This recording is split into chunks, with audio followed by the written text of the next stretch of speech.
안녕하세요.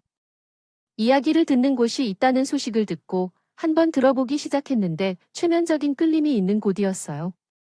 나도 항상 듣기만 하다가 이야기를 보내보기로 몇 번을 고민하다가 글을 써보려고 했어요. 처음 문장을 적었다가 지웠다가 여러 차례 반복하다가 결국 내 이야기인데 편하게 시작해보자라고 적어냈어요. 그러자 이야기가 술술 풀렸어요. 제 나이대에는 대학을 나온 사람들도 있겠지만 가정 사정이나 여러 이유로 고등학교만 졸업한 사람들도 꽤 있을 거예요. 제처럼 국민학교만 졸업한 사람은 주변에서 볼 수 없는 흔치 않은 케이스였어요. 사정을 세세하게 이야기하기는 마음이 아파서 주위에서 학력을 물어보면 조금 어색해지는 경우도 있었어요. 국민학교만 졸업한 이유는 가정 사정 때문이었어요. 도시가 아닌 진정한 시골에서 자랐어요. 어머니가 일찍 돌아가시고 할머니가 저를 키우셨어요. 할머니는 힘들게 재대학을 배우시다가 바쁜 와중에도 항상 친절했어요. 하지만 제가 5학년 때 할머니도 떠나시고 아버지는 변했어요.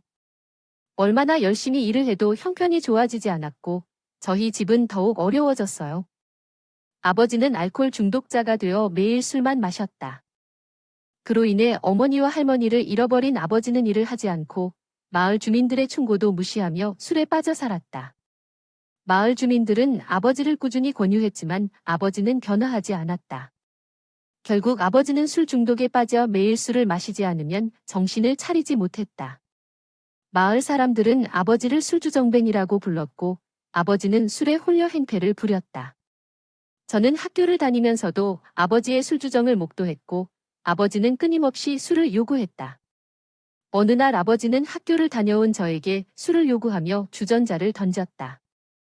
저는 아버지를 피해 밖으로 나가 숨었다가 아버지가 잠든 뒤 집에 들어가는 일이 반복됐다.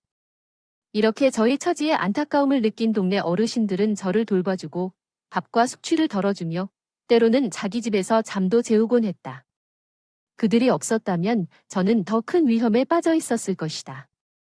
우리 집은 밥 한 끼를 챙기기도 바쁜 상황이라 학교나 더더욱이 규칙적인 식사를 할 수 없었다. 예전에는 할머니가 챙겨주셨는데 그 후로 몇 일 동안은 학교에 가지 않았다. 학교에서 훈훈한 이야기가 펼쳐지고 있네요. 그 학생은 감정이 깊게 녹아있는 경험을 겪었을 것 같습니다.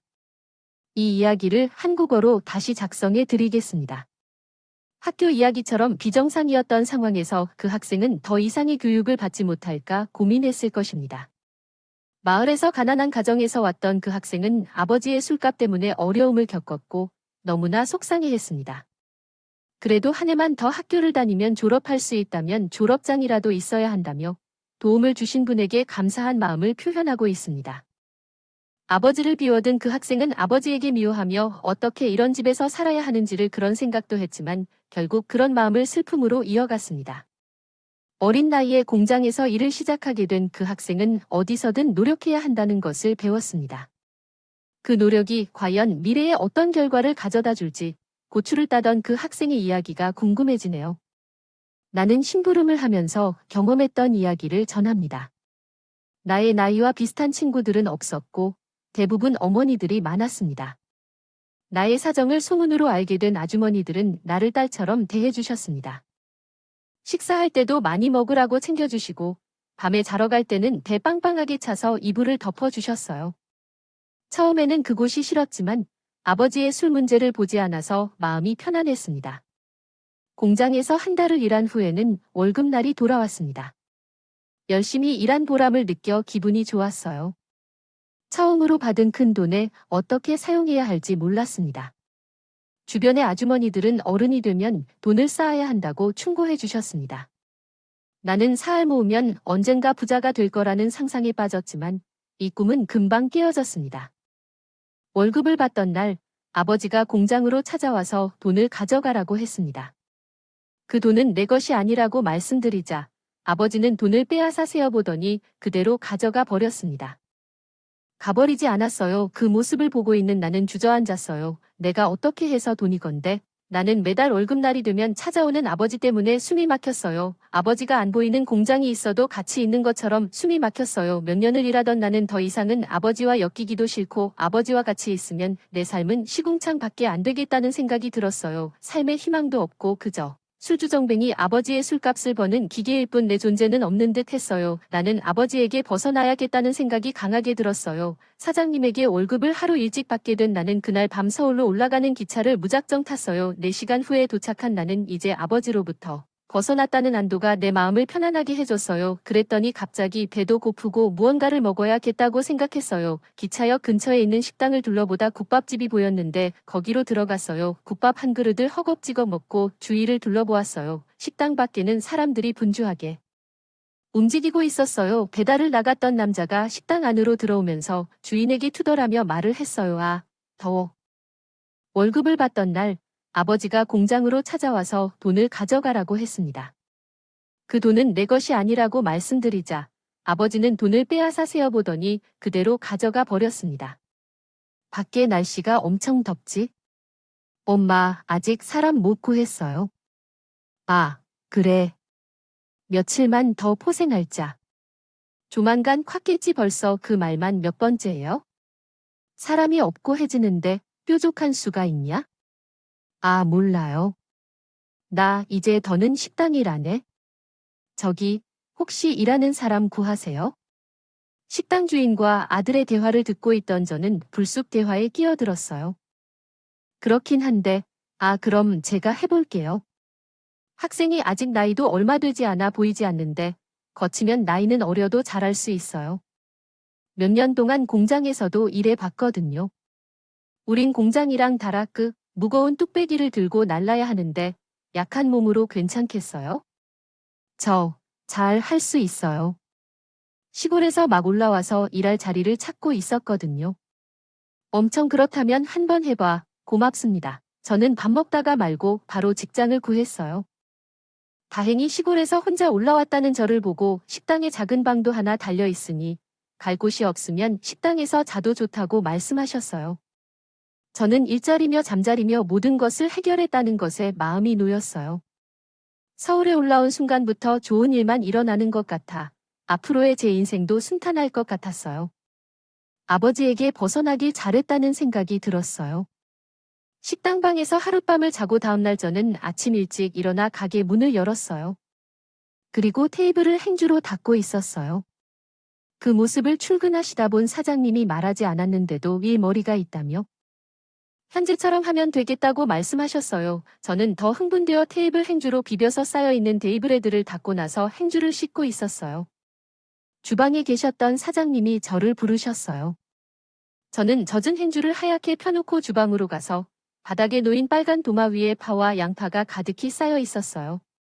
사장님이 하라는 대로 야채를 먼저 손질하기 시작했어요. 파랑 양파를 다듬는데 눈물과 콧물이 주룩주룩 나왔어요. 저는 훌쩍거리며 열심히 손질했고 그 모습을 보신 사장님은 웃으시면서 입에 파를 먹으라고 하셨어요. 눈물이 덜 말릴 거라고 했어요. 그래서 제가 파 한 조각을 입에 넣었더니 눈물이 더 이상 나오지 않았어요. 주방에서 손질을 하고 나니 손님들이 하나 둘씩 들어오기 시작했어요.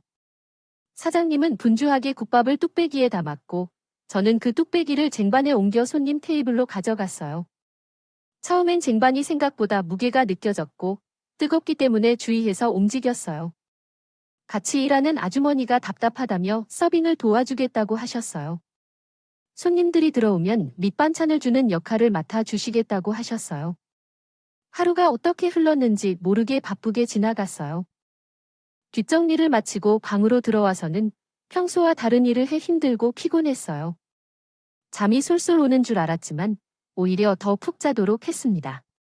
방에 있었어요. 누워서 이리저리 움직이면서 밤새도록 몸을 뒤집어쓰며 아팠어요. 새벽이 되어 겨우 잠이 들었어요. 문을 노크하는 소리에 급하게 일어나 보니 이미 밝아서 밖이 환하게 비쳤어요. 놀라서 슬리퍼도 제대로 신지 않고 가게 문을 열었어요. 같이 일하는 아줌마가 있었어요. 왜 이렇게 늦게 오셨나요? 사장님이 오실 텐데. 어젯밤에 몸이 아파서 제대로 못 잤어요. 그렇군요. 천천히 일하면서 익숙해지세요. 제가 오래 해봤으니까. 네, 알겠어요. 이제 몇 년 됐어요? 3년 정도 됐죠. 도와드릴 일 있으면 언제든지 말하세요. 고맙습니다. 그런 식으로 처음에는 모르는 것을 가르쳐 주시고 힘들 때도 도와주시고 간식도 사주시며 마치 어머니 같은 존재가 되었어요. 몇 년 동안 식당에서 함께 일했고 저는 어른이 된 것 같아요. 나중에는 내가 접시를 넘어뜨리면 어떡하지 하는 걱정을 하며 서성이며 이제는 진짜 무거운 쟁반이죠. 어느 날 나는 평범한 삶을 살아가는 사람이었습니다. 몇 년 동안 땅바닥에서 일해온 만큼 어린이들처럼 청춘이 가득한 것은 없었지만 내 삶의 만족을 느꼈습니다. 매달 저축을 하다 보니 어느새 꽤나 많은 돈이 모여 있었고 통장을 보며 식사를 하지 않아도 배가 부르더군요. 그 돈으로 나중에 가게를 열고 싶다는 욕망이 생겼습니다. 어느 날 함께 일하는 아주머니가 다른 무언가를 해보는 것은 어떠냐고 제안하여 머리를 바꾸러 미용실에 갔습니다. 처음 해보는 머리 염색과 긴 머리 때문에 머리를 자른 후 말리는 것이 힘들었습니다. 미용실 사장님이 머리 짧게 자르는 것은 어떠냐고 제안하셨고 그 굵직한 결정의 대안으로 참을성을 구했습니다. 머리를 자르고 나니 머리가 가볍고 상쾌해졌으며 머리가 짧아졌지만 예상보다 잘 어울렸습니다. 아주머니와 함께 빵집에 가서 빵과 우유를 사 먹으며 새로운 모습에 즐거움을 느꼈습니다. 어떤 머리를 자르면 더 멋져 보이는 것 같아요? 너도 좋아할 것 같아요. 그래, 너도 아직 젊으니까 좀 더 꾸미고 살아야 돼. 나도 너의 나이였으면 하고 싶은 것들이 많을 거야. 나는 돈을 모아서 가게를 열 거야. 어떤 가게를 열지는 아직 생각 중이야. 돈을 빨리 모아야 해. 내가 돈을 빨리 모으고 싶다고 했으니 은행 이자보다 높은 이자를 주는 곳이 있어. 급전이 필요한 사람들에게 몇 달 동안 돈을 빌려주고 높은 이자를 받아. 그런데 못 갚으면 어떡해? 그럴 일은 없어. 신뢰할 만한 사람들이 많아.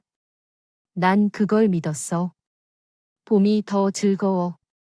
난 한 번도 그런 걸 안 해봤지만 그 사람들이 좋은 정보를 준다면 도전해볼 만 하겠어. 돈을 모아놨지만 은행 이자를 받는 것보다 몇 배나 더 주는 곳이 있다는데 손에 넣으면 도움이 될 것 같았어. 결국 나도 시도해 보기로 했어. 처음 이자를 받으니 마음이 편해졌어. 두 번째 달에도 이자를 받았지. 만약 이렇게 했으면 더 빨리 돈을 모을 수 있었을 텐데. 어느 날 아침, 나는 아주머니에게 돈을 맡기고 3달째 가게를 운영하고 있었다. 아침 일찍 가게 문을 열고 청소를 시작했어요. 아주머니는 일찍 출근했어야 하는 시간이 되었지만 오지 않았어요. 사장님이 오셔서 아주머니가 감기에 걸려 오늘 출근하지 못한다고 말씀하셨어요. 아주머니가 아프다니 걱정이 됐어요. 혼자서 아주머니와 함께 하던 업무를 처리하기 힘들었고 손님들이 많이 와서 더욱 어려웠어요. 아주머니는 몇 일 동안 아프다고 출근을 하지 않았고 내일은 이자를 내기로 한 날짜인데 아주머니가 오지 않아서 걱정이 많이 되었어요. 밤을 지새우며 기다렸지만 아주머니는 나타나지 않았어요. 사장님께 물어보니 아주머니가 몇 일 동안 출근을 안 한다고 해서 정말 걱정되었어요. 아주머니를 믿었지만 불안감이 컸어요. 아주머니가 아파서 출근하지 않는다면 미리 말해주면 좋을 텐데 어찌해야 할지 모르겠어요. 그만두기로 결심했다가 아쉽게도 환불을 못 받은 일을 이야기해봐요. 어젯밤 사기꾼이 전화해서 중도 포기하겠다고 했는데 그 전에 나갔어요. 정말이에요. 정말 그만뒀어요. 왜 아이들이 일에만 쌓여 있어서 하늘에서 노래가 울려 퍼져 정신이 혼미해지는 것 같아요. 팔다리에 힘이 빠져서 바닥에 주저앉았어요. 제 상황을 놀라운 상사는 주방에서 물 한 그릇을 가져와서 정신 차리라며 물을 뿌렸어요. 겨우 정신을 차리고 나니 아주머니가 계시는 곳으로 달려갔어요. 그녀는 이미 짐을 다 치워두고 나가신 상태였어요. 주인집 할머니는 전에 비슷한 상황이 있었다며 물어보셨지만 저는 힘이 다 빠져 쓰러졌어요. 눈을 떴을 때는 식당 안이 아니었어요. 정신을 잃은 채 서둘러 밖으로 나가던 저를 보고 사장님은 아들에게 뒤를 쫓아보라며 말했고 아주머니 집마당에서 쓰러져 있는 저를 발견하고 식당으로 데려갔다고 했어요. 이제 정신이 들어서 사장님께 보고 어떻게 이런 상황에 놓이게 됐는지, 제 어머님에 대해 톤조차 떨어뜨려준 것이 어떻게 그리 큰 실수였는지. 이런 작은 얘기에도 은행보다 더 많이 이윤을 내어준다고 해서 보고도 최대한 그때까지 빌려줍니다. 요 마음 겨우 담으셔도 지저 지금까지 모아둔 것은 얼마나 큰가요? 이미 톤도 들고 나가실 분인데요. 액땜에 따라야지 그 돈이 어떤 돈인지 저희 이제 못 살아요. 별소리를 다 하네. 아직 젊은데 뭔 걱정이야. 힘들겠지만 이겨내야 한다. 돈은 다시 모으면 되는 거고. 아이어 루프 이상에서 점이 사장님을 붙잡고 오는 저를 다독거려 주었어요. 그리고 이 몸으로 일할 수 있겠냐며 오늘의 하루는 쉬라고 말했어요. 저는 다시 자리에 두어 계속 눈물만 흘렸어요. 저녁 식사까지 다 끝나고 사장님은 돌아가시고 문을 잠그고 돌아서는데 저를 부르는 소리가 났어요. 사장님 아들이었어요. 저는 잠걸던 문을 열어주었어요. 사장님 아들은 제가 뭔 일을 저지를까 걱정이 된다며 오늘 밤에 같이 있어준다고 말하며 식료 의자를 여러 개 붙여 누웠어요. 저는 그런 사장님 아들이 고마웠어요. 사장님 아들은 사람을 너무 믿어서 이런 일이 일어났다면 앞으로는 사람을 너무 깊이 사귀지도 말고 특히 돈 거래는 아예 할 생각도 하지 말라고 그랬어요. 저랑 몇 살밖에 차이가 나지 않았지만 제법 어른스러웠어요. 사장님 아들의 말을 듣고 있으니 참았던 눈물이 왈칵 쏟아져 흐르며 느꼈어요. 사장님 아들은 그 소리에 제 곁으로 다가와 손님들이 있어서 맘 웃고 못 들었을 텐데 지금은 소리며 울어도 괜찮다며 그래야 마음속 응어리가 빨리 풀릴 거라며 어깨를 감싸 안고 토닥여 주었어요. 그 위로의 손길에 저는 소리내어 펑펑 울었습니다. 그만 울었다. 한동안 그러하게 울었다가 어느새 제가 회사 사장님의 아들 품속에 안긴 채 있는 사실을 깨닫게 되었다. 깜짝 놀랐다. 급하게 사장님의 아들을 밀쳐내려 했지만 사장님의 아들은 날 더 세게 끌어안았다. 그래서 그날 밤 우리는 함께 잠을 자게 되었다. 나에겐 생각조차 하지 못한 불행의 순간이었고 그 밤 다시 누군가를 믿게 되었다. 다음 날 아침 일어나서 가게 문을 열고 청소를 시작했다. 사장님은 출근하기 전에 나를 걱정해 하셨는지 조금 쉬는 게 어떨까라고 말씀하셨다. 조용히 있으면 생각이 덜 나고 괜찮을 거야. 바쁘게 일하다 보면 머리가 정리되어서 더 좋을 거야. 나는 그 말에 귀 기울여 안간힘을 쏟았고 사장님의 아들은 자주 가게에 들르며 나를 챙겨주었다. 나는 그것을 사랑이라 생각했었다. 며칠이 지나니 몸이 감기처럼 아프게 변했고 입맛도 없어졌다. 이런 증상은 이전에 한 번도 없었기에 요즘 받은 충격 때문에 힘들어하는 것인가 싶었다. 사장님이 국밥과 깍두기를 담아주시던 중 갑자기 몸 안에서 뭔가가 올라오는 느낌이었다. 왜 이러는 걸까? 큰 병에 걸린 것일까? 사장님도 걱정하는 모습이 보여 병원에 가라며 권장했다. 하지만 나는 그 정도로 심각하지 않다고 생각해 조금 쉬면 괜찮아질 것이라 말하고 방으로 돌아갔다. 그리고 저녁 손님을 위해 다시 나왔어요. 쟁반을 들고 밑반찬을 나르는데 갑자기 머리가 아파서 쓰러졌어요. 어디예요? 청신이 틀어 평원의 아침에 일하다가 쓰러져서 병원에 데리고 오셨어요. 걱정 마세요. 회복할 거예요. 의사가 와서 축하한다고 했어요. 임신했대요. 임신한 줄 몰랐어요. 산부인과에 가서 확인해 보세요. 결혼도 안 했는데 임신이라니요. 산부인과 진료를 받고 선생님의 말을 기다렸어요. 3개월 넘었는데 몰랐어요. 많은 사람들이 모르고 있다는 경우가 있어요. 철분제를 꾸준히 섭취하세요. 엄마가 건강하면 아기도 건강해요. 이런 소리에 정신을 차릴 수가 없었어요. 공동 경영하던 사장님도 마찬가지였어요. 서로 말없이 가게로 돌아왔어요. 절대 일어나서는 안 되는 상황인데 어째서인지 나는 임신인 채로 가게로 되돌아왔어요. 이 사장님의 아들이 가게에서 나를 도와주고 있었어요.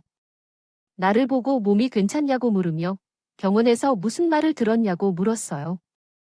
사장님은 임신이라고 대답했고 사장님 아들은 말없이 가게 밖으로 나갔어요. 그때 나는 알아차렸어요. 그날 밤 사장님의 아들과의 한밤이 임신에 이르게 된 사건이었어요. 분위기를 눈치채고 있던 사장님이 나를 히익거려 보며 말했어요. 너 설마 아니야 그랬어요. 나는 아무 대답도 할 수 없었어요. 내 대답이 없자 맞는 것을 확신한 사장님이 크게 소리를 질렀고 가게 안에 있는 물건들을 무자비하게 내던졌어요. 밥을 먹고 있던 손님들은 급하게 밖으로 나가기 시작했어요.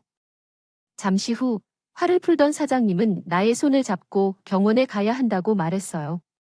당장 애를 보호해야 돼. 손을 끌고 그러더니 나는 무서웠어요. 임신이 무섭던데 애를 버텨내는 것이 훨씬 더 무서웠어요. 나는 왜 그랬는지는 잘 모르겠지만 내 손에 달린 아이를 지켜야 한다는 생각이 들었어요. 그래서 필사적으로 테이블을 붙잡고 버텨내려 했어요. 너 지금 뭐 하는 거야? 내가 과거 뭘 함 못 들었냐?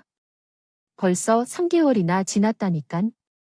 애가 더 커지면 분만하기 어려워. 어서 따라와. 싫어. 병원에 가자. 미안합니다. 저는 한국어 이외의 언어로 대화를 지원하고 있습니다. 어떤 도움이 필요하신가요? 인간에게 마음을 산 적이 있어요. 그 충격에 나는 정신을 못 차리게 힘들었어요. 온몸에 힘이 쫙 빠지는 것이 어느 순간 둘이 이야기하는 소리조차 들리지 않았어요. 나는 다행히 아이를 지킬 수 있었지만 나와 아이를 반겨주는 사람은 한 명도 없었어요. 나는 여전히 식당방에서 생활했고 사장님의 아들은 더 이상 식당에 나타나지 않았어요. 그리고 사장님은 이제 내 가족이라고 말하며 월급을 주지도 않았어요. 임신했다고 쉴 생각하지 말고 먹이고 자게 해주는데 밥값은 내가 내라며 식당에서 계속 일을 시켰어요. 임신한 며느리 일회 만삭 때까지 부려먹는다고. 시장을 퍼뜨린 소문이 있었어요. 나는 식당뿐만 아니라 사장님 집에서도 일을 해야 했어요. 시집을 간 것이니 집안일을 해야 했기 때문이었죠. 사장님에게는 12살 난 딸이 있었는데 그 꼬마 아이조차도 나를 귀찮은 존재로 생각했어요. 배가 불러서 잘 움직이기 힘든 나에게 이거 가져다 줘라는 말을 수 없이 시키는 데 때리는 시어머니보다 말려주는 시누이가 더 영롱했다. 정말 그랬어요. 그리고 얼마나 말을 못되게 이야기하는지. 언니 때문에 오빠가 발목을 잡혀다니다 등 우리 집 없었으면 거지가 되었겠다고 정말 사장님이 하는 말을 그대로 따라하는 형이 있었어요. 정말 이 집에서는 나를 식모 취급으로 대했어요. 마루에서 바닥을 닦고 있는데 시누이가 말을 걸었어요. 언니, 비밀 하나 알려줄까요? 무슨 비밀이라도 해야 나 말해야 하나? 말하기 싫으면 하지 말고. 임신이 무섭던데 애를 버텨내는 것이 훨씬 더 무서웠어요. 나는 왜 그랬는지는 잘 모르겠지만 내 손에 달린 아이를 지켜야 한다는 생각이 들었어요. 그래서 필사적으로 테이블을 붙잡고 버텨내려 했어요. 너 지금 뭐 하는 거야? 내가 과거 뭘 함 못 들었냐? 벌써 3개월이나 지났다니깐. 애가 더 커지면 분만하기 어려워. 어서 따라와. 싫어. 병원에 가자. 미안합니다. 저는 한국어 이외의 언어로 대화를 지원하고 있습니다. A 언니가 그렇게 말하니까 더 말하고 싶어지네. 이게 또 사람을 갖고 장난을 치나 싶었던 저는 걸레를 들고 일어났어요. 오빠 군대 간 거 알아요? 군대 몰랐죠? 오빠 영작 나오자마자 바로 갔어요. 언니랑 같이 있기 싫어서. 정말 충격이었어요. 제가 지금까지 받았던 충격 중에서 제일 큰 충격이었어요. 제가 임신을 했다는 것을 안 순간부터 안 보이더니 저는 들고 있던 걸레를 바닥에 떨어뜨렸어요. 엄마에게는 내가 알려줬다고 말하면 안 된다고 말하며 아무렇지 않게 자기 방으로 쏙 들어가 버리는 신호. 저는 대체 이 집에서 무엇일까요? 충격에 휩싸인 그날 저녁, 배가 갑자기 아파오기 시작했어요. 너무 아파서 배를 움켜잡고 잠을 제대로 잘 수가 없었어요. 당장이라도 애가 나올 것 같이 너무 힘들었어요. 저는 있는 힘을 다해 방에서 데려와 가게 문을 열었어요. 그리고 겨우겨우 병원에 도착했고 아들을 낳았어요. 병원에서 식당에 연락을 해 출산 소식을 알렸고 시어머니가 병원으로 왔어요. 아무리 실수로 낳은 아이이지만 자신의 아들인데 거들떠도 보지 않았어요. 그리고 태어날 때 오겠다며 말하고 가버렸어요. 제 몸이 아픈 것보다 마음이 더 아팠어요. 어떻게 사람이 그리도 차가울까요? 눈물이 앞을 가렸어요. 병원에서 3일을 보내고 퇴원하는 날 사장님이 데리러 오셨어요. 저는 아이를 안고 시어머니는 가방을 들고 계셨어요. 그리고 저는 식당방이 아닌 사장님 집으로 들어가게 됐어요. 이불에 쌓여있는 아이를 보니 어떻게 살아가야 할지 막막해졌어요. 왜 운명이 이렇게 된 걸까요? 태어나자마자 미움을 받고 있는 아이를 보니 가슴이 아파요. 집에 도착했을 때 신우가 쫓아나와 아이를 보러 왔어요. 아직 얘는 아기인 건지 말이야. 아기를 보며 너무 작다며 오빠를 닮은 것 같다고 말하다가 사장님에게 머리 한 대를 쥐어박았어요. 그러나 아무렇지 않고 제가 들어가는 방으로 따라왔어요. 아랫목에 이불이 깔려 있었고 저는 거기에 아이를 눕히고 선저도 누웠어요. 신우이는 아이의 옆에 엎드려 누워서 아이를 계속해서 쳐다보고 있었어요. 조금 있다가 사장님이 미역국을 끓여서 가게 찍고 들어왔어요. 대부분 산모가 아이를 낳고 나면 미역국을 먹지만 저는 미역을 못 먹었어요. 어렸을 때 미역을 먹다가 길고 달한 미역이 목에 걸려서 쉬기가 판 뒤로는 미역 자체를 먹지 않았어요. 사장님은 미역국이랑 밥이 된 작은 상을 앞에 갖다 놓고 계셨어요. 누워있는 신호이는 그녀에게 그만 나가라고 말하고 집으로 나왔어요.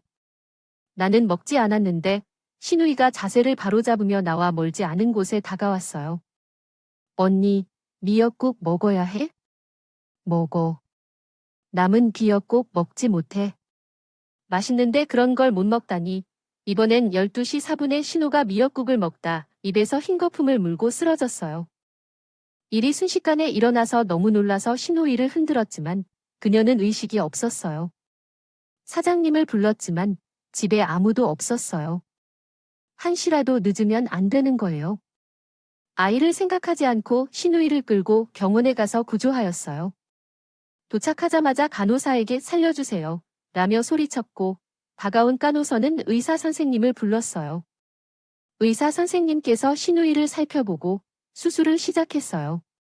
무릎부터 힘이 빠져 앉아 있었어요. 밖에서 오신 의사 선생님을 보며 안도했어요. 신우이가 갑자기 흰 거품을 물고 쓰러지니 무슨 일인지 물었어요. 의사 선생님의 대답에 깜짝 놀랐어요. 농약을 먹었어요. 걱정하지 마세요. 그래서 식당에 연락을 돌려 신우이를 병원으로 보내려 했어요. 그것은 제가 지나왔던 길이었어요. 걸레가 갑자기 뛰어왔다고 전해졌어요. 그때 사장님은 누워있는 신우이를 보고 그게 왜 네가 먹었냐고 큰 소리로 말했어요. 네가 도대체 뭘 먹었냐는 건지 진지하게 물어보는 것이었어요. 그러자 신우이는 제가 먹어야 했던 미역국을 먹어버렸다고 말했어요. 그 미역국에는 농약이 섞여 있었던 것 같아요. 저는 그 소식을 듣자마자 소름이 돋았고 피가 거꾸로 솟았어요. 내가 죽을 뻔했다는 생각에 무서웠어요. 정말 사람이 나쁘다고 해서 농약을 먹겠어요? 그 후로 저는 계속해서 불안하게 동면하며 돌아다니게 됐어요. 병원 밖에서 멍하니 앉아있을 때 언젠가는 죽을 것 같아서 무섭게 느껴졌어요. 얼른 그곳에서 벗어나야겠다는 생각에 아이를 데리고 그 자리를 떠났어요. 사장님의 눈을 피하려고 빨리 그 자리를 떠나야 했지만 그때 어디로 가야 할지 생각이 나지 않았어요. 그렇게 막역하게 도움을 받고 싶었던 아버지가 사시던 곳으로 향하게 되었어요. 그곳에는 아이를 안전하게 지킬 수 있었던 곳이었기 때문이었어요. 마침내 도착한 곳은 제가 어릴 적 경험했던 것과 같은 모습이었어요. 거기 있는 아주머니들은 조금 더 나이를 먹고 계셨다는 사실 말고는 변한 게 없었어요. 아이를 데리고 나타난 저를 보자 아주머니들은 고개를 끄덕이며 어디 갔다가 이제 왔냐고 물었어요. 얼마나 힘든지 알게 되어 손을 잡아주셨어요. 그리고는 저에게 안고 있는 갓난아기를 보시더니 출산한 지 얼마 안 됐다는 것을 알게 되셨어요. 한 아주머니 집에 들어간 저는 아주머니가 지금은 아무 생각하지 말고 편히 쉬라고 말했어요. 그래야 아이에게 줄 모유도 많이 나온다며 저를 눕히셨어요. 저도 하루 종일 너무 힘들었던 탓에 뜨끈한 아랫목에서 잠이 들었다가 아이가 오는 소리에 깼어요. 아주머니는 젓가 먹을 꽃과 밥을 가지고 들어오셨어요. 이거라도 좀 먹어요. 다행히 집에 꼼꼼히 끓여놓은 게 있어서 그 오늘 반가운 손님이 온다는 걸 나도 느끼고 있었나 봐. 어서 먹어요. 아주머니 이 말에도 대답 없이 눈물을 흘리는 저를 보고 고생이 많았겠다며 안아줬어요. 젓가 밥을 한 그릇 다 먹으면서 아주머니는 입을 열었어요. 아버지가 돌아가셨네. 몇 년 전에 돌아가셨어. 그 너희 뒤에서 그렇게 모질게 하셨는데 추운 겨울에 술에 취해 긁힐 바닥에서 쓸 때도 있었지. 그대로 저 세상으로 갔지. 아버지가 요 그래. 너에게 연락할 방법도 없지. 미안해. 아버지는 싫어했던 너 앞에 나오고 싶지 않아 했으니까. 저는 술주정뱅이 아버지가, 저를 괴롭히던 아버지가 돌아가셨다는 소식에 마음이 안 좋았어요. 아무리 저에게 미약한 아버지였지만 이렇게 돌아가시다니 마음이 안 좋았어요. 혼자 힘겨웠던 일이 많았죠. 소주와 오징어를 사다 놓은 후 아버지가 묻혀진 곳을 찾았습니다. 이별을 마치고 아이와 함께 살 집으로 돌아갔는데 그 집은 며칠 동안 처지지 않아 먼지와 곰팡이가 넘쳤어요. 마을 주민들이 함께 집을 치워주고 살림을 준비해 주었습니다. 정말 감사했고 그들에게 평생 감사하며 함께 살아가겠다 다짐했습니다. 아들을 위해 열심히 일했고 마을 어르신들이 아들을 사랑해 주시며 돌봐주셨습니다. 그래서 나는 혼자서 아이를 잘 키울 수 있었어요. 아들은 자라면서 한 번도 아빠에 대해 물어본 적이 없었어요. 엄마가 아빠에 대해 말하고 싶지 않은 이유가 있겠지. 아빠와 헤어지거나 돌아가셨거든요. 아마 둘 중에 하나겠지라고 말하는 어른 같은 아들이 안쓰럽기도 하다가 고맙기도 했어요. 이런 아들이 곧 결혼할 거라며 나를 혼자 두고 결혼은 안 할 거라며 평생 나와 둘이 살 거라 했지만 어느새 사랑하는 사람을 데려와 결혼을 했어요. 겉으로는 배신당했다고 말했지만 속으로는 얼마나 기뻐하는지 모르겠어요. 혹시 아들이 혼자 남을 나를 생각하느라 결혼도 못하면 어쩌나 싶었고 내심 걱정했어요. 요 근래 아들이 자라는 동안에 한 번도 찾아오지 않은 아이의 아빠에 대해 많이 생각하게 되었어요. 자기 자식을 찾으려면 얼마든지 찾을 수 있을 텐데 지금까지 아무 소식이 없는 것 보면 그 사람의 인생 자체에는 우리의 존재가 없을지도 모르겠어요. 아무리 사랑 없이 만든 자식이라지만 피를 나눈 핏줄인데 어쩜 이렇게 매정하게 고무책임하고 지내는지 사람 같지도 않은 사람 같으니까. 아이 아빠를 생각하면 아직도 화가 치밀어 오르는 것을 느끼지만 아들을 위해서라도 떨쳐내야겠죠. 나의 인생은 험난한 가시밭길이었지만 곧 결혼할 사랑하는 내 아들의 인생은 황금길이기를 기원합니다. 아들아, 너가 행복하게 제일 살아야 해. 사랑한다.